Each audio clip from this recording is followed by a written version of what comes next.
Dan here, and I kid you not, guys, today I'm giving a shout out to fellow YouTuber ChrisFix. If you haven't watched his videos before, he's a really great automotive DIY YouTuber. He's one of the world leaders, and he does all sorts of great videos about working on your car. And today is my way of saying thanks to him for all the great content. I'm going to show you guys how to install mudguards on your car. This is a very, very easy job to do, and this is my car here, the 2017 Toyota Yaris IA. So this car is super quirky. I made a whole other video about that, but enough about that. Let's get to the mudguards. What I have here is essentially all you're going to need to get the job done. And yes, my car is a small sedan, a Yaris IA. You may have a truck or a larger sedan or a different kind of car, but mudguards are usually installed the same way. So what you're going to see here will probably translate over to your vehicle. Now, the kit itself comes with 2 front and 2 rear mudguards. We have 2 little bags of screws and some accessories that we'll use to install the mudguards onto the car. And then I just have basic hand tools: flathead, Phillips screwdrivers, a tiny little Phillips to get in some hard to reach spots, and a number 2 pencil. The only things that aren't on this table are either a power drill or a Dremel or some kind of puncture tool that we can create holes with in the plastic trim. Now that's needed on my car, it may not be needed on yours, so let's just jump into the job and you'll see what I'm talking about. First of all, why might you want to install mudguards on your car or truck? Well, if you're like me, I kind of like the look of mudguards. The practical purpose, of course, is as the wheel is spinning, anything that gets kicked up by the wheel, the wheel well here will keep it from flying inside the car and causing damage on the inside, but a mudguard will land right here. It's going to prevent it from flying up and scratching the paint, damaging the side of the car at all, and causing any problems that way. So let's start with the front because that's a little easier. The first thing you want to do is turn the wheel in the direction of the corner that you're working on, which is the left. That's going to give us the most space to get in there and get to work. With that wheel out of the way, let's go ahead and test fit our mudguard, and we see that there's these 2 little holes that line up with 2 little plastic retaining clips. Those will just pop right off, so that's no problem. But then there's another hole on the underside of the car that lines up with some sort of plastic drain plug. It looks like something that'll just pop right out. You slide 1 flathead into the inside rim and work around it until you pop the inside peg up, and then you go on the bottom and pop the entire retaining clip out. Good. And good.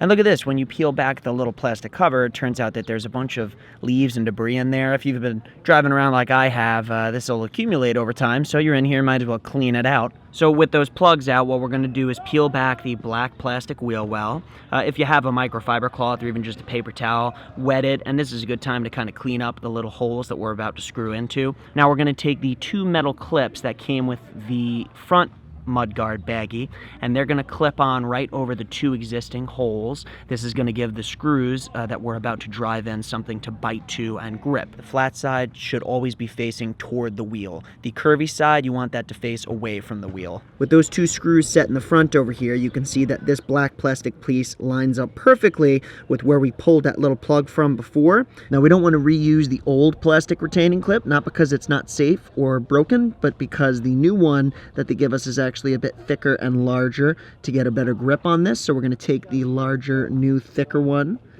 slides into the hole, and then we just push it up and it's going to lock in place.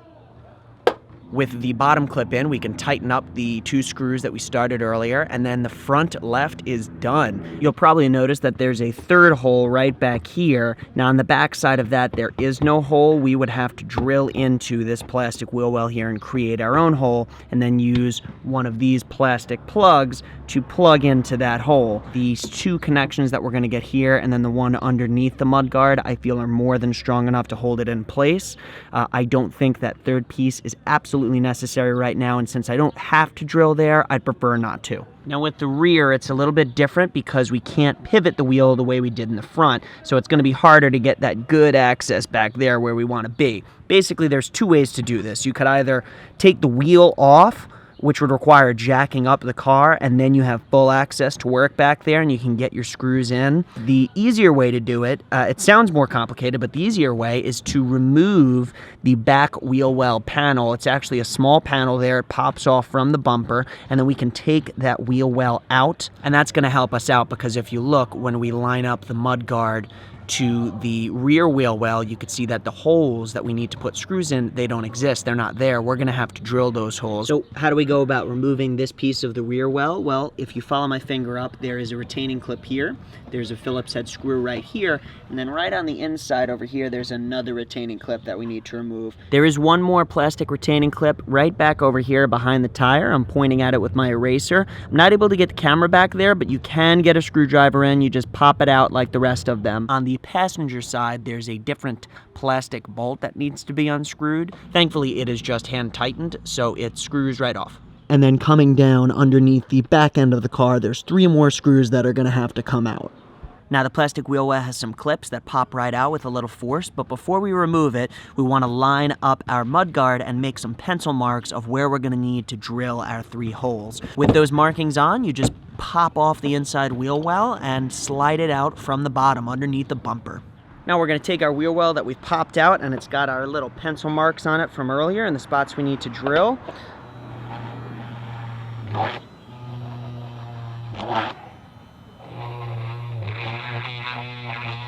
Now I've got to finish this job up because it's getting a little dark on me, but what we're going to do is while we have that black wheel well panel off, we're going to take our microfiber cloth or our wet washcloth. We're going to clean up the holes that we're going to put those little metal pegs onto, same as we did in the front. Then we're going to put our plastic wheel well back on, put everything back into place, all these screws, the plastic retaining clips, all in the same place that we took them out of earlier. Take your mudguard, you're going to line them up with the holes we just drilled, and you're going to screw in the first 2 screws. You've got the screw on the inside that uses the retaining clip. You want to pop that in. And then one of those 3 screws that was underneath the car is now going to screw through the mudguard and help support that from the bottom as well. And once that final screw is in, we are done. I'm going to have to come back out in the morning and take a look at this because it got so dark, but I think it is going to look incredible. All right, guys, it's the next day. I came back out, and look at how great these look. I went and cleaned up my wheels this morning, and with a clean car, clean wheels, and these mudguards, it looks so great. Of course, I showed you one side. I did the same process to the other, and all 4 mudguards look great. I have a link in the description that will bring you to where I purchased my set of mudguards. And if you enjoyed the video, I would appreciate a thumbs up, consider subscribing, and don't forget to check out my man ChrisFix. He makes some awesome automotive videos.